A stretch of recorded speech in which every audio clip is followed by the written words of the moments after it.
Recently, the former Reserve Bank Governor, Dr. Don Brash, started a campaign against perceived Māori New Zealander privilege. Now, the only problem is Dr. Brash's information is grossly inaccurate. It's historical revisionism that entirely rewrites the history of New Zealand to suit his agenda. Now, Dr. Brash has started up an organisation called Hobsons Pledge. Now, Hobsons Pledge would like you to believe that it is a multicultural, multiracial organisation, but the realities are, it just isn't that. Dr. Brash's audience is primarily British New Zealanders, the descendants of British colonists that inherited confiscated land. It says in Article 3 that all New Zealanders would henceforth have the rights and privileges of British subjects. Article 3 says all New Zealanders should have the same rights and privileges. Now, what the Treaty of Waitangi really says to the natives of New Zealand her royal protection and imparts to them all the rights and privileges of British subjects. So this is specifically protecting the interests of the natives of New Zealand, no one else. What Dr. Brash is quoting is called the Littlewood Paper, or the Littlewood Treaty, a set of notes found in a cupboard in South Auckland in 1992, 1 year before the first treaty settlement.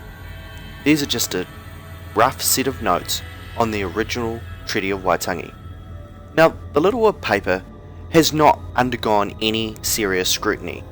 Why Dr. Brash quotes the Littlewood Paper is it's missing important agreements signed in the Treaty of Waitangi, like undisturbed fisheries. This sentence in the Littlewood Paper changes the entire meaning of Article 3. It basically means anyone who immigrates to New Zealand will have the rights and privileges of British subjects, and this is not what the chiefs and tribes of New Zealand signed up to. In fact, Dr. Brash is making an illogical argument that the chiefs and tribes of New Zealand signed the Treaty of Waitangi to protect the interests of immigrants as opposed to their own interests. Yeah. We will guarantee your property rights. Exactly, and then we know they were all taken away from us. Our lands were stripped from us, our language, most of the land our was culture. sold. Most of the land was sold. And we are now... Most of the land was sold. Most of the land was sold, and that which was confiscated, compensation has been paid. Here, Dr. Brash has conveniently rewritten the history of New Zealand.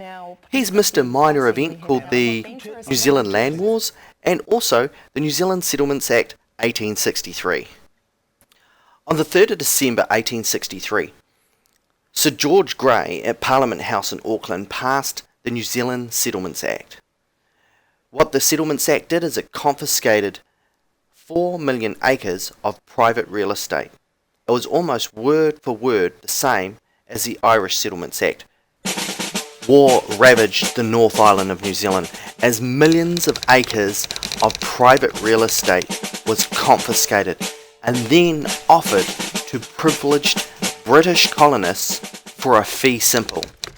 This event was basically the worst corruption in the history of New Zealand. Land theft on a grand scale. If Dr. Don Brash genuinely cared about the rights and privileges of New Zealanders, he would fight to have all these confiscated lands given back to their rightful owners. And that's why we call it Hobson's Pledge. Hobson said, as each chief signed the treaty, we are now one people. But the treaty says, and Governor Hobson said when Maori chiefs signed that treaty, we are now one people. There's no justification at all. Dr. Brash has even adjusted the translation of the sentence he iwi tahi tahu to suit his own agenda. What was really said on the 6th of February 1840 is he iwi tahi tatou. The translation of he iwi tahi tatou, we are one people, denotes we have unity and respect each other's aspirations, whereas Dr. Brash's translation, we are now one people, has an entirely different sentiment that comes off as assimilative, meaning that Māori must now adopt British colonial values. Pretty crucial that Hobson's Pledge does not become, or be, that we seem to be, anti-Maori. We are not anti-Maori, we're not anti-anybody, we are pro-New Zealanders.